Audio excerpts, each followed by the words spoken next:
যমুনা টিভির একটা প্রোগ্রাম আজকে দেখলাম, যেটা দেখে একটু মন খারাপই হয়েছে। সেই টিভির প্রোগ্রামের উপস্থাপিকা ছিলেন রোকসানা আঞ্জুমান নিকোল। তার সাথে আলোচনায় অংশগ্রহণ করেছিলেন ব্যারিস্টার শাহরিয়ার কবির। কথা প্রসঙ্গে ব্যারিস্টার শাহরিয়ার কবির বলেছেন, বঙ্গবন্ধু বিশ্বাসঘাতক ছিলেন। সঙ্গে সঙ্গে নিকোল তার প্রতিবাদ করেছে, যথেষ্ট প্রতিবাদ করেছে। আমি তার সাথে একমত। এটা তার কোনোভাবেই শাহরিয়ার কবিরের বলা উচিত হয়নি।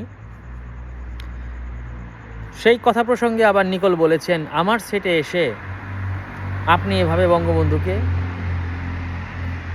বিশ্বাসঘাতক বলতে পারেন না। আর তার রিটার্নে শাহরিয়ার কবির বলেছেন যে আপনার সেটে এসে মানে এটা তো একটা স্বৈরাচারী কায়দা, আর মেহমান হচ্ছে ভগবান। শাহরিয়ার কবিরদের মতো মানুষ এখন নিজেদেরকে ভগবানের সাথে তুলনা করছেন, নিজেদেরকে ভগবান ভাবছেন। এই হচ্ছে তাদের নীতি, তাদের নৈতিকতা, তাদের চিন্তাধারা। তারা মানুষের জন্য কী কাজ করবে, কি করতে পারবে, এটা তার একটা নমুনা।